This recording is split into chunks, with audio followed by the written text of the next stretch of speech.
to do an oracle reading from two decks. One, Crows of the Souls Oracle. Both is about surf, and the True Love Oracle, created by Belinda Grace. And I think that using these two decks is a good balance of light and dark, of shadow and truth. I did have a set of tarot cards, and I was blessed enough to be able to gift them to a young lad who was on the cusp of trying to understand himself and his path. And I just happened to be privy to a conversation that I was allowed to join in and extend those cards with a basic understanding and activate him on his path. So these two decks are all I have at the moment to divine the messages that we need to receive.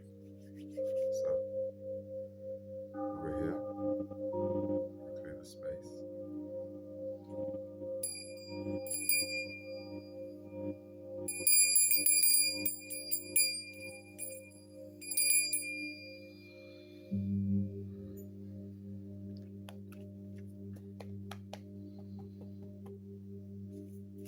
What do we all need to know right now?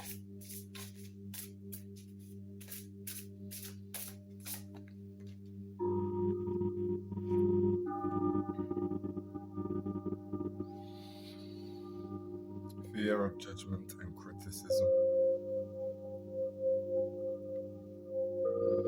I guess this is the wound, and their medicine is this.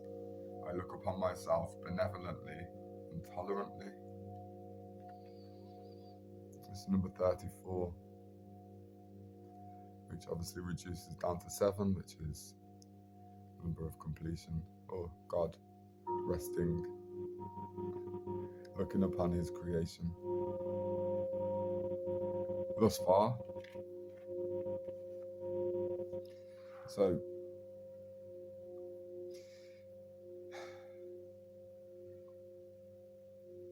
the fear of judgment and criticism is the only thing that negates us embodying who we actually are. And you could see that as the ultimate act of service, being who we were created to be, by any means necessary. And that means going through processes where we, as far as we are aware, lose others or become misaligned. Sometimes we stay in environments because how that would be perceived, or we've invested time and energy that we don't want to waste. All our lives we've been judged. Life keeps track. So we've only ever been judged through ourselves.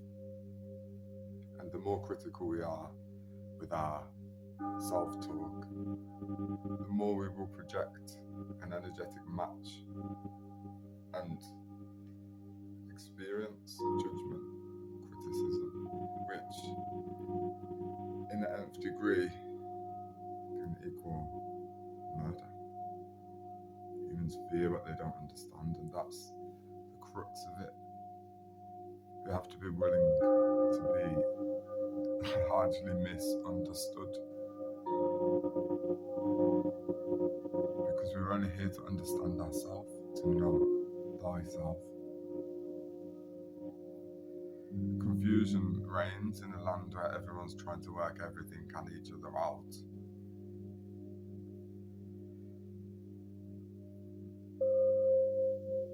We have to invite criticism.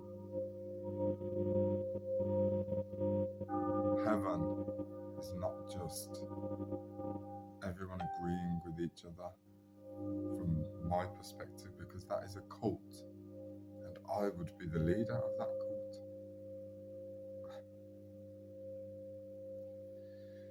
The less critical I am of my own self and my previous choices, the less likely I am to inflame them as decisions, create taboo, and dive headfirst into the shadow. Because the luxury of the human experience is that we get to rebel, we get to blur lines and push boundaries. We are here to learn the value of the colour grey.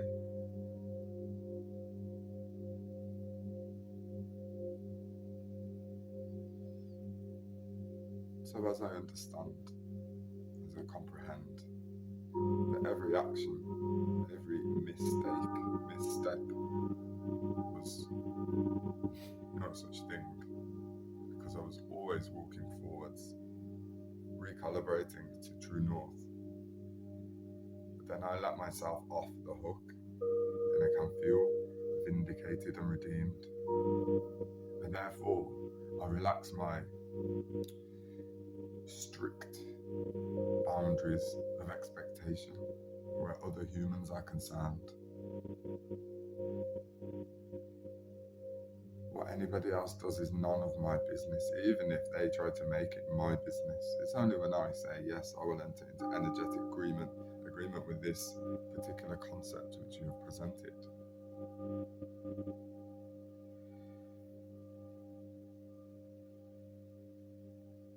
Even agreeing to be a victim. If something happens to you, you get to decide.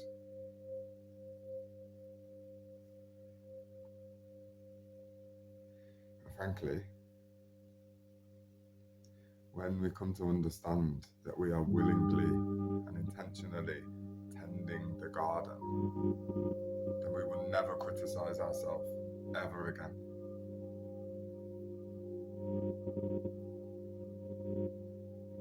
I look upon myself benevolently and tolerantly. What a bizarre idea that we couldn't tolerate ourselves. Because who was the intolerant one and who was the one with the tested tolerance? One and the same being. No wonder we're so judgmental and critical, because we are split in our perception.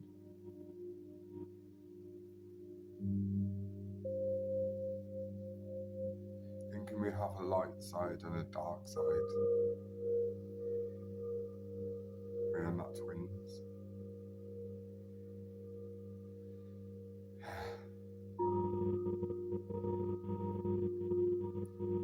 From this day forward,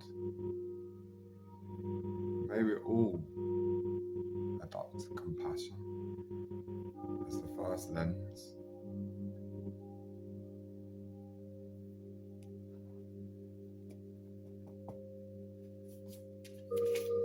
And now, true love.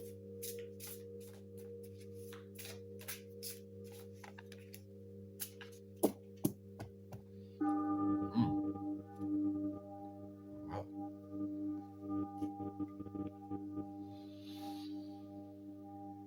sexual freedom.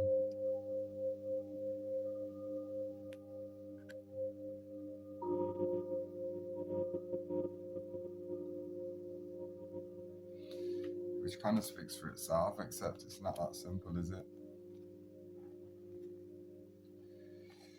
The act, the art of sexual union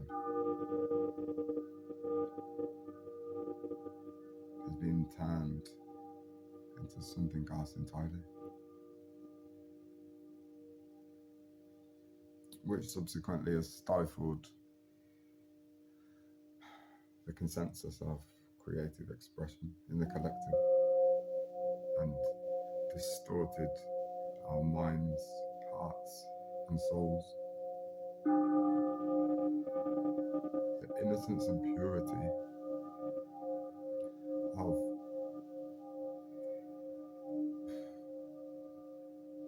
the most potent of acts of co-creation.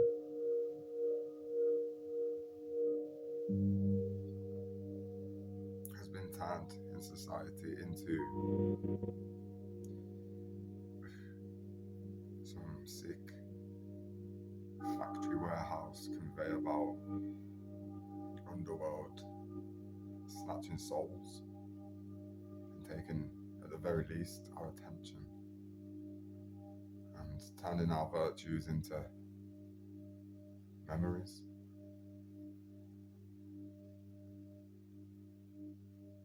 It is no joke, the unseen realm, the spiritual. But because humans have been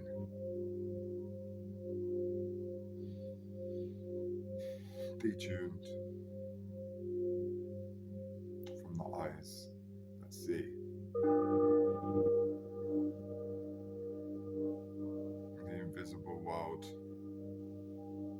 spiritual realm, is an afterthought, which is just describing the inverted pentagram, right? Matter above all, spirit last, aka hell.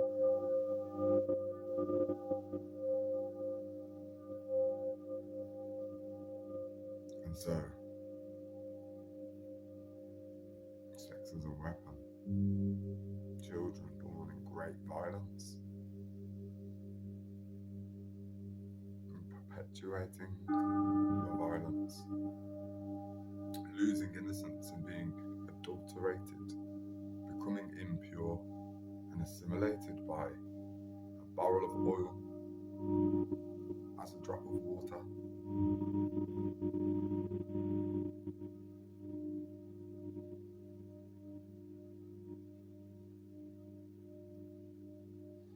To be in the presence of another, of a female, in that most vulnerable state,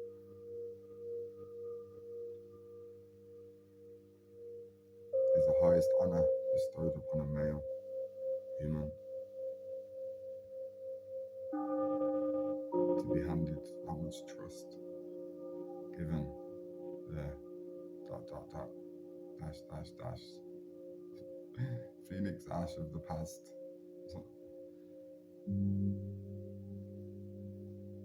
To witness a human bearing all, fully dropping their guard and inviting me also to do the same to me. And the truest expression of the garden of Eden, before, for man made God in his own image, before the idea of sin or wrongdoing,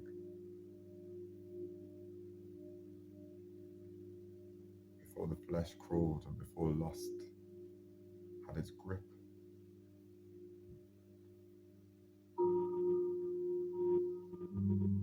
Is to return home to oneself,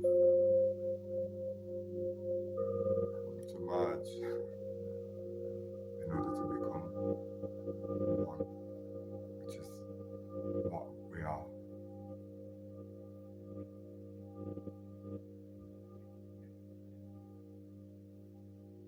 It being called, we have been called. The call will only intensify for us to step fully into our fullest expression and to creatively beautify this world and wring out every last drop of pain from our soul as ink, as music notes.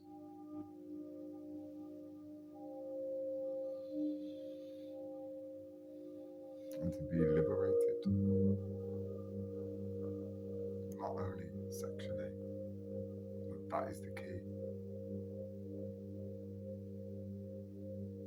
To be guilt-free, shameless, innocent and pure.